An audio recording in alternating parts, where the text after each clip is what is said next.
മന്ദാരം ചാനലിലേക്ക് എല്ലാവർക്കും സ്വാഗതം. ഇന്ന് ഞാൻ തയ്യാറാക്കിയിരിക്കുന്നത് ഉരുളക്കിഴങ്ങ് വെച്ചിട്ടുള്ളൊരു സ്നാക്സാണ്. പെട്ടെന്ന് നമുക്ക് നല്ല രുചിയോടെ തയ്യാറാക്കിയെടുക്കാം. എങ്ങനെയാണത് ചെയ്തിരിക്കുന്നതെന്ന് നോക്കാം.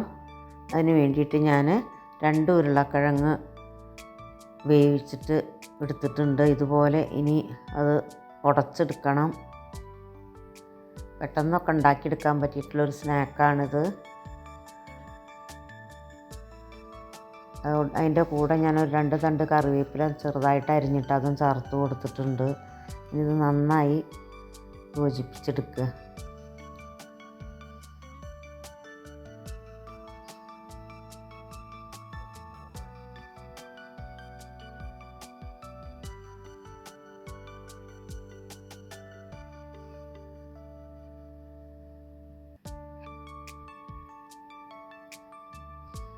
ഇത്ര മതി. ഇനി ഇതിലേക്ക് ചേർത്ത് കൊടുക്കുന്നത് ഒരു ഉരുളക്കിഴങ്ങിന് 2 ടേബിൾ സ്പൂൺ കോൺഫ്ലവർ എന്ന നിരക്കിൽ 4 ടേബിൾ സ്പൂൺ ചേർത്ത് കൊടുത്തിട്ടുണ്ട്.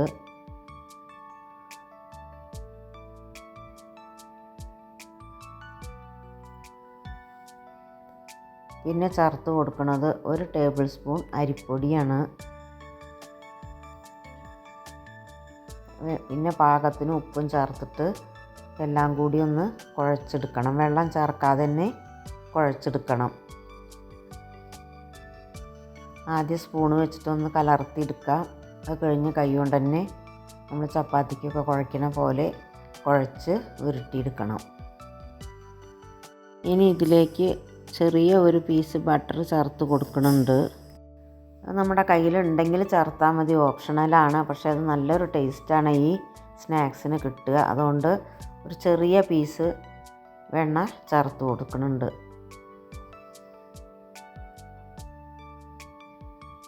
അതും കൂടി ചേർത്തിട്ട് വേണം കൈകൊണ്ട് നന്നായിട്ട് കുഴച്ചെടുക്കാൻ.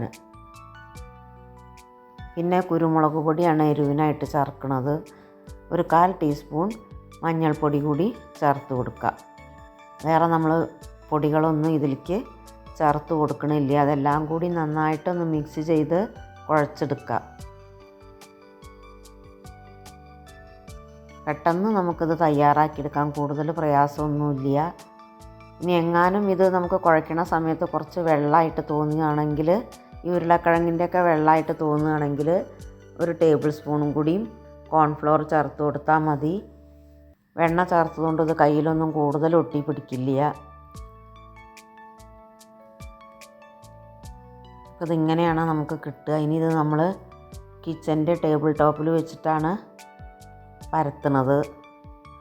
ചപ്പാത്തി പലകയിൽ വെച്ച് പരത്തുകയാണെങ്കിലും കുഴപ്പമൊന്നുമില്ല. പക്ഷെ അത് ഒട്ടി പിടിക്കാൻ കൂടുതൽ സാധ്യത ഉള്ളതുകൊണ്ട് നമുക്ക് ഇതുപോലെ ചെയ്യണതാണ് നല്ലത്. ടേബിൾ ടോപ്പിൽ ഞാൻ കുറച്ച് എണ്ണ തടവി കൊടുത്തു. അതിൻ്റെ ശേഷം കൈ വെച്ചിട്ട് ഇങ്ങനെ പരത്തി കൊടുക്കുകയാണ് ചെയ്യുന്നത്. ഒരുപോലെ പരത്തിയാൽ നമുക്ക് ആ കനം ഒരേപോലെ കിട്ടും. അതിന് വേണ്ടിയിട്ടാണ് കൈ കൊണ്ട് പരത്തുന്നത്.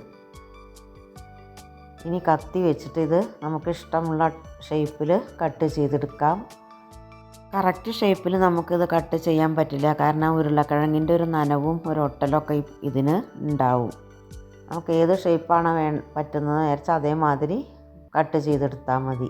എങ്ങാനും ഇത് ഒട്ടി പിടിക്കുകയാണ് കത്തിയിലെന്ന് വിചാരിച്ചാൽ കത്തി ഒന്ന് നനച്ച് കൊടുത്താൽ മതി.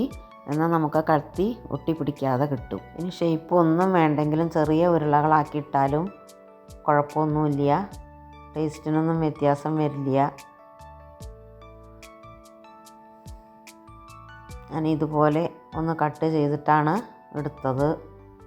ഈ ചെറിയ പീസുകൾ നമ്മൾ കട്ട് ചെയ്തതൊന്നും മാറ്റേണ്ട ആവശ്യമില്ല. അതൊന്നും നമുക്ക് വറുത്തെടുക്കാം. ഇതുപോലെ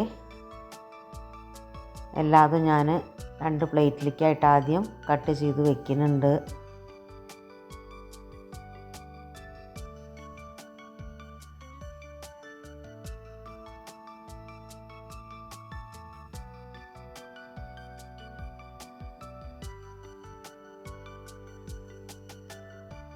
ഷേപ്പൊക്കെ ഒന്നും കൂടി കൈകൊണ്ട് നമുക്ക് റെഡിയാക്കി എടുക്കണം.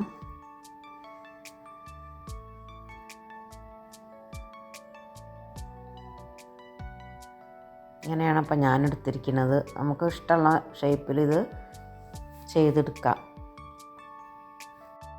കുഴിയുള്ള ഒരു ചീനച്ചട്ടിയിലാണ് ഞാനിത് വറുത്തെടുക്കുന്നത്.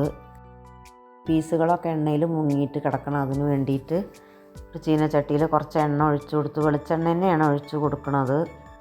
വെളിച്ചെണ്ണ നന്നായിട്ട് ചൂടായ ശേഷം ഇതായിട്ടുള്ള ചൂടിൽ വെച്ചിട്ട് വേണം വറുത്തെടുക്കാൻ. 2 ടൈപ്പിൽ ഞാനിത് വറുക്കുന്നുണ്ട്. ഒന്ന് കുറച്ച് കളറ് കൂടുതലായിട്ടും പിന്നെ ഒന്ന് ലൈറ്റ് കളറായിട്ടുമാണ്. അത് നമ്മുടെ ഇഷ്ടത്തിന് എങ്ങനെ വറുത്താലും കുഴപ്പമൊന്നുമില്ല, പെട്ടെന്ന് വെന്ത് കിട്ടും. ഇത് ഫ്ലെയിം കൂട്ടി വെക്കുകയാണെങ്കിൽ ഇത് വറുത്ത് കഴിഞ്ഞാൽ ഒരു ബ്രൗൺ കളറിലാണ് കിട്ടുക, അല്ലെങ്കിൽ നമുക്കിതൊരു യെല്ലോ കളറിലാണ് വറുത്തെടുക്കുക.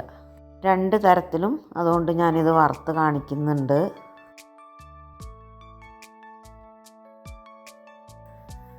ഓരോന്നായിട്ട് പെറുക്കിയിട്ട ശേഷം ഇതുപോലെ ഒരു പപ്പടക്കോല് വെച്ചിട്ട് നമുക്ക് അത് വേറെടുത്തെടുക്കാം, അല്ലെങ്കിൽ ഫോർക്ക് വെച്ചിട്ടായാലും മതി. എണ്ണ കൂട്ടി വെച്ചാൽ ഇതുപോലെ കുറച്ചും കൂടി ഫ്രൈ ആയിട്ട് കിട്ടും. എന്തായാലും ഇത് വറുത്ത ഉടനെയാണ് നമുക്കൊരു ക്രിസ്പി ആയിട്ട് ഉണ്ടാവുള്ളൂ. അത് അല്ലെങ്കിൽ അത് കുറച്ച് തണുത്തിട്ട് തന്നെയാണ്. കാരണം കൂടുതൽ നമ്മളിതിൽ ഉരുളക്കിഴങ്ങാണ്, അതുകൊണ്ട് കൂടുതൽ ക്രിസ്പി ആവില്ല. ഇതുപോലെ ഒരു ട്രിപ്പ് ഉണ്ടാക്കി വറുത്ത് കോരിയെടുത്തു. ഇനി രണ്ടാമത്തത് ഞാൻ കുറച്ച് യെല്ലോയിഷ് കളറിലാണ് വറുത്തെടുക്കുന്നത്.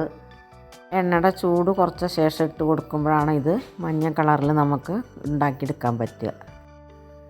എല്ലാം ഞാനിതുപോലെ വറുത്തെടുത്തിട്ടുണ്ട്.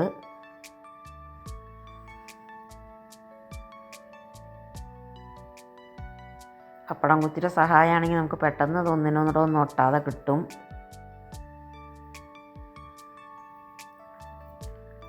ഇതും നമുക്ക് വറുത്ത് മാറ്റാം, കോരി മാറ്റാം.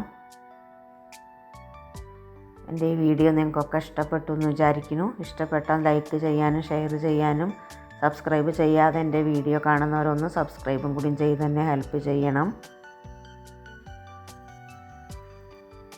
ഇത് കഴിക്കാൻ വേണ്ടിയിട്ട് നമുക്ക് സോസോ അല്ലെങ്കിൽ ചട്ടണിയോ എന്തായാലും കുഴപ്പമില്ല. ഇനി അല്ലാതെയും നമുക്കിത് കഴിക്കാം. ചായയുടെ കാപ്പിയുടെ ഒക്കെ കൂടെ കഴിക്കാൻ പറ്റിയിട്ടുള്ളൊരു സ്നാക്സാണ്. എല്ലാവരും ടൈം കിട്ടുകയാണെങ്കിൽ ഒന്ന് തയ്യാറാക്കി നോക്കണം.